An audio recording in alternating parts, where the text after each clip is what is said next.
Oh, holy tamale guacamole! This is the world's rarest armor! Ow! People who cheat in their speedruns are hilarious because they're terrible at hiding the fact that they cheated. These are the funniest fake Minecraft speedruns. This speedrun, it is so wildly fake and stupid. Hey you guys, today we're doing Minecraft speedrun. So let me just bring this conveniently to it. Please back for the reason.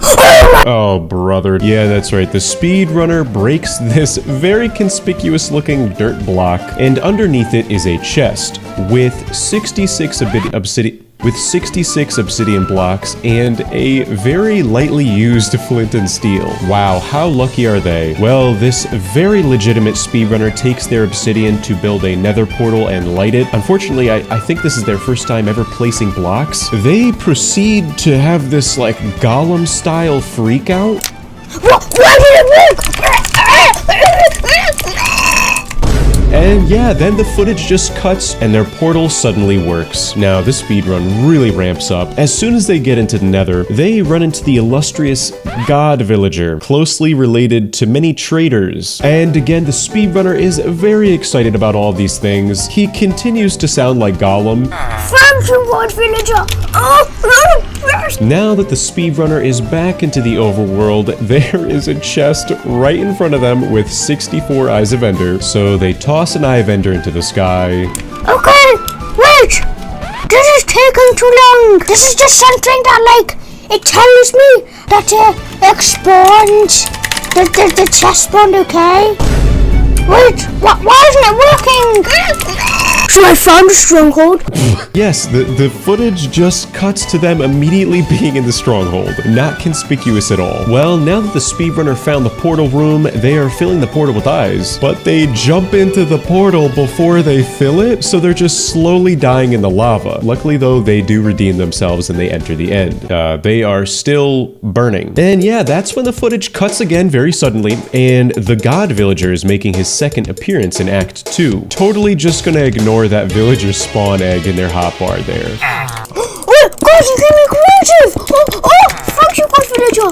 But you don't know. Yeah, that's right. The God Villager grants this speedrunner with creative mode. And now that the speedrunner has creative mode, they have no use for this villager anymore. So they start digging a hole into the void to push the villager down there. But despite popular belief, the villager is actually a lot smarter than that. And that's when the speedrunner falls into the void. Did they forget they are in creative mode? But this is my favorite part of the speedrun. This is when they have their final freak out. This entire time we've been seeing Smeagol. This is where Gollum comes out. God, no! This is unfair! This speedrun is actually Super Mario 64. Mario enters the castle with a fishing net, and he's driving a sports car in the Mushroom Kingdom. I don't actually remember this part of Super Mario 64. Oh, and there's Bowser. Hey, he defeats Bowser. Wow, that was so impressive. Yeah, this is fake, I know. This speedrun is extremely unusual because they're calling their world name Minecraft Speedrun in 5 minutes, 58 seconds, and 71 milliseconds. Buddy, I hate to break it to you, but that's not how speedrunning works. How are you naming your world the time that you're gonna complete the game in? Well, they create their world, and their world creation screen does look normal. But as soon as they spawn in, oh, come on. The timer isn't even started. It says set on game mode to survival. I feel like I've been bamboozled. They spawn right next to a ruined nether portal on the beach. Opening the chest, there's a lot of gold, weapons, and a fire charge in the chest. So they use the golden axe they just got out of the chest to break this tree, and they make a crafting table. Right next to the ruined nether portal is a desert temple, so they go inside. And they actually do look like they know what they're doing. They don't trigger the pressure plate like a goofy goober. They collect the TNT beneath them. But here's where things really start to go downhill. They open up the chests, and there are just so many enchanted golden apples. This is not possible. I hate to break it to you. They break open more chests. There's just more golden apples. In your dreams, buddy. So they exit the desert pyramid, and they go back to their ruined nether portal, which, by the way, isn't even ruined. It's complete. The speedrunner uses the fire charge to light the nether portal, and they enter the end. Hold on a second. What's going on here? I don't know if you caught just what happened. I can't speak. I don't know if you caught what just happened, but if I go frame by frame, there was an extremely sudden cut. The speedrunner suddenly has 1 level of experience points, there's items all over the ground, and when they turn around, there's just this casual meeting of piglins in a ditch. Gee, I wonder how they got there. The speedrunner throws 32 golden ingots into the pit of piglins. They waste a hilarious amount of time just organizing their inventory, and they end up getting 23 ender pearls from their trades, which statistically is impossible. And from this point forward, they jump off of this ledge, seemingly jumping into the pit of lava, but beneath them is water, which I'm pretty sure is impossible. Like, I'm 99% sure you can't put water down in the nether. Then they just waste so much time awkwardly swimming around on this obsidian platform until a nether fortress just appears out of thin air. I have so many questions. They now have to waste a ton of time building back up to where they were in order to get into the nether fortress. Why did you jump off in the first place? Eventually though, the speedrunner does find a blaze spawner, so they consume their potion of fire resistance and their enchanted golden apple. Yeah, you're gonna need it, given the way you've been playing. After just wasting so much time, being horrible at aiming, hitting things, just smacking the blaze far away so that they can't touch them again, they do kill 2 blaze and they get 7 blaze rods from them, which means their sword must have looting a bajillion schmillion. There's no way for that to statistically happen. And hang on a second, did you notice what just happened? If I rewind the footage, there is a very obvious cut where the speedrunner suddenly has TNT and they're building up to the nether portal. But if I go back, they had plenty of blocks in their inventory. Why did they go into creative mode to give themselves more blocks when they already had some? Oh, brother. They're back at their nether portal and they are returning to the overworld. The speedrunner crafts Eyes of Ender. They throw it up in the air to determine the location of the stronghold, and not far from where they spawned, they dig down. Wow, would you look at that? They dug directly into the portal room. Coincidence? I think not. The speedrunner fills the portal with eyes and they enter the end. So clearly on the screen, they're using beds to defeat the Ender Dragon, right? They beat the game and that's that. They got the world record. But hang on a second. Look closer and tell me if you notice it. Yeah, they got this low quality health and hunger bar and slapped it onto their screen. For a while, I didn't even realize they have been in creative mode this entire time, which explains why they're not taking any damage. Have they just been in creative mode this entire speedrun? And just like that, they beat the game in exactly as much time as they said when they created their world. That takes some serious skill. This speedrun, well, the speedrunner starts off by breaking a tree, and then they make a crafting table, and they make a Dyson fan. Now it looks like the speedrunner is entering into a new dimension, the dimension where he kills a light bulb with a blue paintbrush, and then he got his golden french fry, and it looks like he actually just broke it down into some particles now, the french fry particles, and now he has a dirty penny. The speedrunner is entering the purple Dyson fan territory. This dimension is that of blobs. No, never mind. He's filling the end portal with eyes. I knew that. The speedrunner flies into the end portal and he defeats the purple cat. Just like that, he beat the game in 78 seconds. Wow. This speedrun may seem normal at first glance, but at the bottom left of the screen, it very clearly says modded. The speedrunner does create their world, all of their settings look normal, and the loading screen seems very legitimate. But as soon as they spawn into the world, they are level 8, so I'm not sure how they're gonna explain this one to the judge. They also spawned right next to a lava pool and a village. And this speedrun is very basic, exactly what you'd expect from a very normal and typical Minecraft speedrun. They break the blocks on the house to get wood, they make a crafting table, they make a wooden pickaxe, using it to collect some stone. At this point, the speedrunner is completely geared up, so they collect some hay, flint and steel, and then they start killing this golem, getting 4 iron ingots from it. So the speedrunner is now able to craft a bucket, they steal some water from the villagers, and they start creating their nether portal. And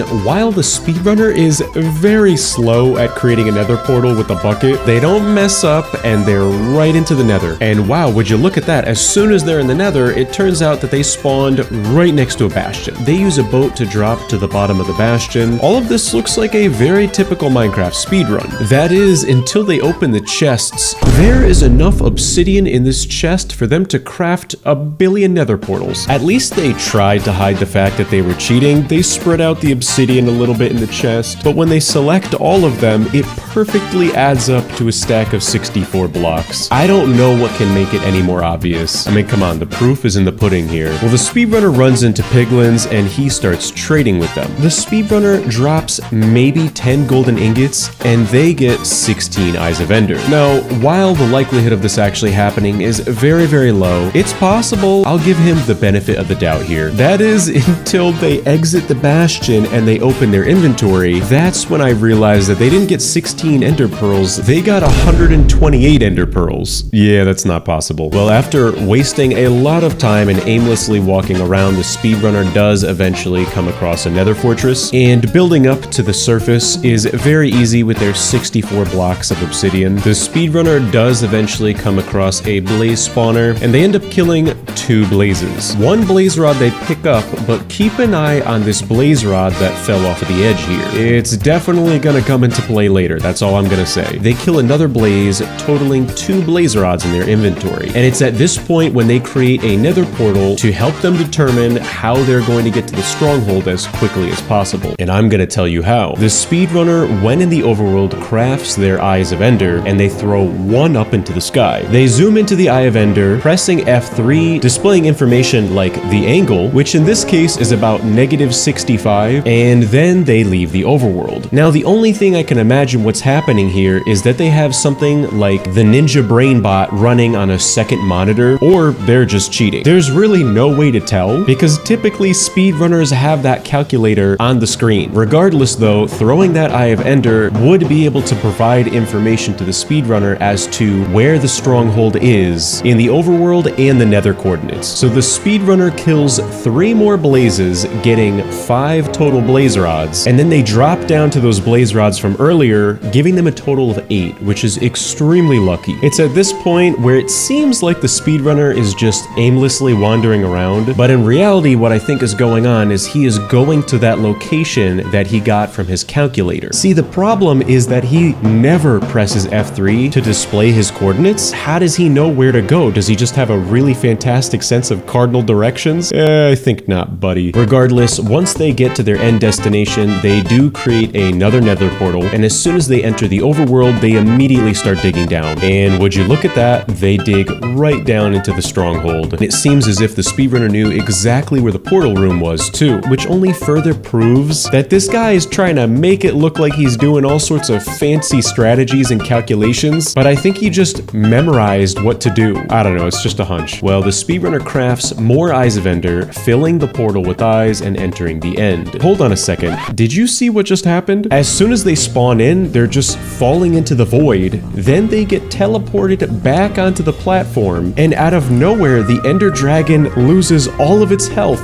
but 1 HP. As if that is not goofy enough. With 1 HP left, the speedrunner misses the dragon with their bow and arrow so many times. Oh, he almost had it on that one. Eventually, after missing just so much and making an embarrassing fool of himself, he does kill the dragon, beating the game. This speedrunner starts off spawning in a village. The speedrunner is so tall he actually can't fit under doors, so there was a sudden cut to the speedrun, and just like that, he found a diamond sword in a villager house, which we all know, that's not possible. Well, the speedrunner starts attacking the villagers. I don't know what's gotten into him, and he continues to explore the village. Wow, would you look at that? He got a diamond pickaxe too, so he's mining the cobblestone, which is exactly what you do with a diamond pickaxe. The speedrunner continues exploring the village. He finds a painting that's secretly hiding an underground tunnel system with minecart tracks. This is something else. I've never seen this in a speedrun before. Then they get the special Minecraft suitcase, Minecraft's newest update in the suitcase update. He starts flying. Oh my goodness, he's in creative mode. He's cheating. I cannot believe him. This immediately disqualifies his run. He starts mining this cobblestone wall in creative mode. Can you believe it? And he finds the end portal. The end portal's filled completely. I mean, that's a 1 in a million chance. He enters the end,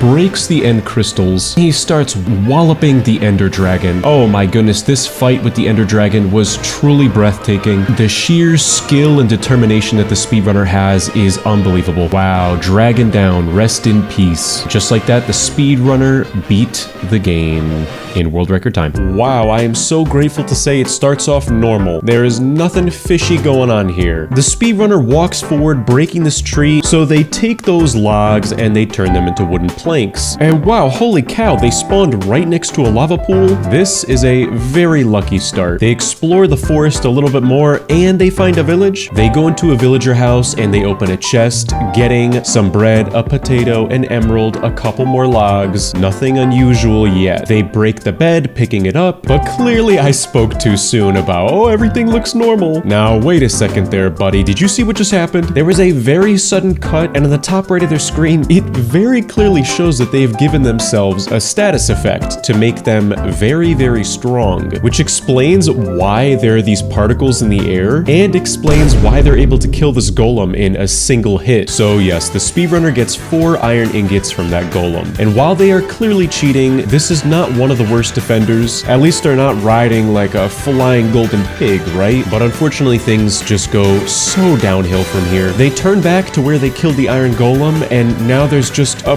bajillion, schmillion, jillion iron ingots on the ground. Yeah, this went from 0 to 100 real quick. So the speedrunner returns to the lava pool that they spawned at earlier, and they attempt making a nether portal. And wow, I am actually so impressed. This speedrunner is really good at making a nether portal. Oh yeah, never mind. Yeah, they messed up making the nether portal, made a cut. At the top left of the screen, it very clearly says set on game mode to survival. Come on, buddy. But again, wow, they are just going at making this nether portal. Never mind, they messed it up again. What in tarnation? They went into creative mode again, fixed their nether portal, and now they are in the nether portal waiting for these wooden blocks to light it. So despite the fact that this guy is clearly cheating, he actually has some of the basic skills of a Minecraft speedrunner. Well, the speedrunner spawns into the nether and they spawn right on top of a bastion. This is so unlikely to happen. And on top of that, there's just a hunk of golden blocks on the top of the bastion. You know what? I'm not gonna get frustrated about this. Maybe this is legitimate. Maybe this is just all in my head. Well, anyways, the speedrunner breaks the golden blocks, which will definitely come in handy for when they decide to trade with piglins. Then the speedrunner turns around and there's a nether fortress right there behind him. Well, while exploring, the speedrunner runs into an angry horde of enemies and he almost dies. So the speedrunner runs away and then they put their game mode into peaceful. And that's all fantastic because he didn't die, but that immediately disqualifies his speedrun. So now that the speedrunner is not going to be attacked by any of the angry mobs, he finds a piglin that is conveniently stuck in a hole. So the speedrunner decides, oh, okay, I'm gonna trade gold with the piglin. So the speedrunner goes back into normal difficulty, then he starts getting chased again by the angry horde. He's on fire, he's getting shot at, and then he falls down a ditch and he dies. But it's okay because the timer's still going, they still have plenty of time to redeem themselves. That is until they respawn and put themselves in the creative mode. So they go back into the nether, wasting tons of time trying to locate all of the items that they just lost. And finally, they are back into survival mode, the difficulty is on normal, and they are once again about to die. They're being chased by wither skeletons, they are on fire. That's when they open up the chat box and they start typing /effect. And what I think is going on here is they're gonna give themselves maybe strength, maybe fire resistance, but I think they forgot what the command is and they have this like freak out in their microphone. Come on. Oh, give me fire resistance. Jeez. What the I can't type in this condition. Even though it literally gives a suggestion on the left side, it says fire resistance. Just type that, buddy. He types fire resid, fire resiste, fire resists. Finally, I don't have to sit through that torture anymore. They finally have their fire resistance. We have fire resistance. Out of thin air. You got fire resistance out of thin air? It sounded like you were giving birth while you were trying to figure out how to type resistance. What do you mean? Well, anyways, it doesn't matter. The speedrunner gets 2 blaze rods, and then all of a sudden their footage cuts to them looking at a corner of the nether fortress that just has, again, a bajillion schmillion blaze rods on the ground. So just to recap here, they did not end up trading with the piglins. They have more blaze rods than they could ever need. And they return to the nether portal, returning to the overworld. As As for what they're gonna do about ender pearls, I have no idea. The footage immediately cuts to a bunch of cooked steak on the ground, while it says set on game mode to survival on the top left of the screen. And again, the footage cuts another time where there's just this hulking mass of ender pearls on the ground. Well, that answers my question from earlier. So they craft Eyes of Ender, they toss one, and would you look at that, the stronghold is directly beneath them. The speedrunner gets into the portal room, filling the portal with eyes,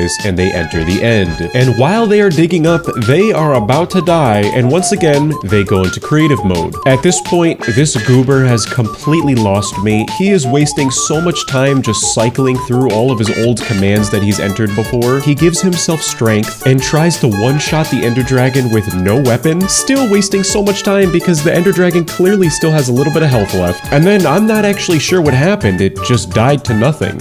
Yeah, this one was painful to get through.